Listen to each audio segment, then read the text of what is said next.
स्वागत आहे नंदादीप लाईफस्टाईलमध्ये। आत्ताच आमचा नाश्ता वगैरे झाला आहे। मी आज काही रेसिपी शूट नाही केली सकाळी आणि आता हे निघालेत बाहेर। त्यांना जायचे आज कॉलेजवर। तर कॉलेजवर काय काम आहे मी तुम्हाला ते तिकडनं आल्यावर सांगते। तर झाली तयारी झाली, पण मला एक लालवाली पिशवी काढून द्यायचं काहीतरी घेऊन येतो सामान। ठीक आहे, देते। तर चला, ऊन होण्याच्या अगोदर ऊन तर झालेलंच आहे। सकाळी 10-9 लाच ऊन पडतं। 9 वाजल्यापासून इतकं कडकडीत ऊन असतं, पण आता तरी पण जावंच लागणार आहे। पप्पांची हॅट उन्हापासून संरक्षण। Bye bye bye. तर मित्रांनो, आता आपण आलो आहोत कॉलेजला। कॉलेजच्या परिसरामध्ये सरांनी फोन केला होता, तर भेटू आपण सरांना।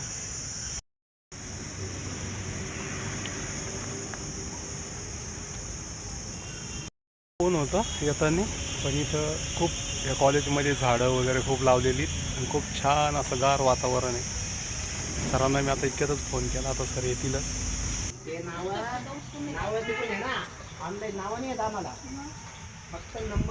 पुस्तकं पण दिले आणि सर गेलेत। आता जेवणाची वेळ झाली त्यांच्यावाली, जेवायसाठी। तर पुस्तक वगैरे घेतले आपण, आता निघू घराकडं। तरी आलेत घरी। पपया आणले आज संघर्षला खायला। पपया आणले।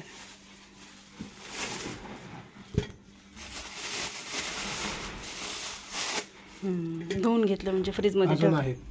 हो का? मग मोठी टोपली आणली असती।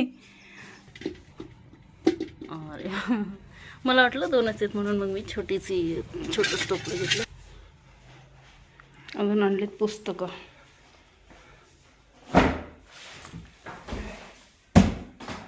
सरप्राईज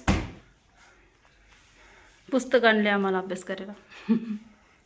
तर आताच हे आलेत, फ्रेश झाले। पपाया आणल्यात त्यांनी आणि पपाया अगोदर धुवून फ्रीजमध्ये ठेवल्या, जेणेकरून थंड होतील। थंड झाल्यावर खाता येतील। आणि जेवणामध्ये मी आज बनवली बटाट्याची भाजी आणि सोबत दही। तर दही मी घरीच बनवत असते। हे बघा, उन्हाळ्या दिवसामध्ये अधूनमधून दही खाल्लं पाहिजे, थंड चांगलं असतं। त्यामुळे मग मी दही अधूनमधून घरी बनवत असते। चला आता जेवण करू। तर पपई कापली बघा, संघर्षनी पपई कापून दिली। किती छान कापली बघा, मस्त फोडी करून चमच्यामध्ये प्लेटमध्ये ठेवून चमचा वगैरे, आणि थंड थंड आहे मस्त जेवण। जेवण वगैरे होत तर थंड झाली पपई छान। आणि संघर्षने आम्हाला पपई कापून दिली। संघर्षने खाल्ली थोडी आणि तो दुकानात बसलाय। तर आता आम्ही आलेलो आहोत टेरिसवर। यांचं चालू आहे काम। तिथे आम्ही मक्काचे झाडं लावले होते ना, ते मक्काचे झाडं वाळून गेलेत आणि ते वाळलेले झाडं काढायचे। आता इथे नवीन झाडं लावायचे। आणि तसं टेरिसवरती खूप पसारा पडलेला आहे, तर ते पण सर्व आवरायचं आहे। आणि हे जे झाडं आहेत ते फेकायचे नाही, असे वाळलेले झाडं ते सर्व कट करून परत त्या टाकीमध्ये टाकायचे, जेणेकरून त्याचं खत तयार होतं। खूप हवा सुटली आणि दुपारच्या वेळेला त्यामुळे आम्ही काही लवकर टेरेसवर नाही आलो।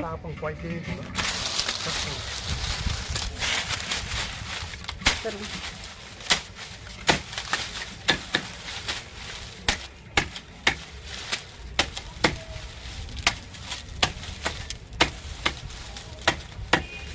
कोयत्याने पटपट तुटले जातात,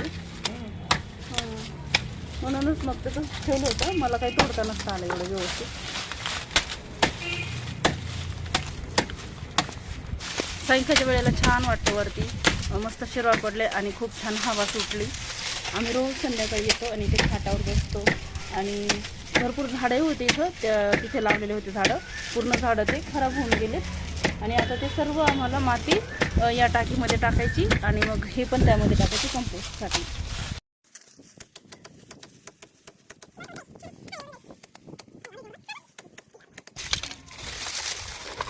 आणि हे सर्व कंपोस्ट ठेवलेले आहे, ते पण आपल्याला आता झाडांसाठी वापरायचे। केळीचे साले असे वाळवलेले, टरबुजाचे केळीचे साले, ते सर्व आता कंपोस्टसाठी टाकायचे। तर कंपोस्ट काही वेगळं तयार करायचं नाही, तर झाडं लावता लावताच कंपोस्ट तयार होतं।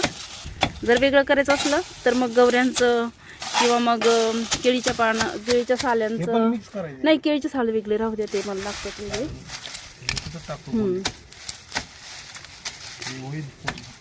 याच्यामध्ये मक्याचे कणस सोललेले होते ते घेतात ते. हां, हे काय असं ठेवलं ना मग ते लवकर कंपोस्ट नाही होत, असे कट केल्यावर लवकर होतं. हां, गौरी हे काड्या बिड्या सर्व.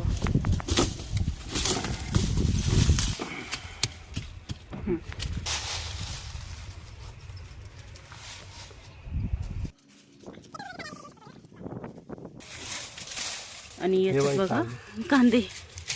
इकडे पण आहे. हां, काढा. जो बाहेर काढू. एकदा मी काढले ते भाजीसाठी. हे मोठे मोठे कांदे निघाले ते. छानच दिसते नाही त्या बघून आलो.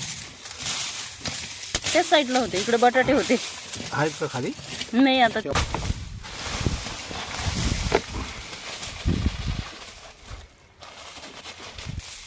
हे कंपोस्ट होऊ लागलंय बघा, डिकंपोस्ट. हे ऊसाची छोट्या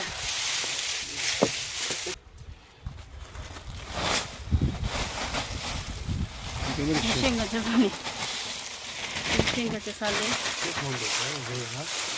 तिकडे पण टाकायचं. पेरूचे पानं आहे तिथं ठेवलेले, पेरूचे पानं. अर्धा टाकतो तिकडे थोडी टप. हां हां.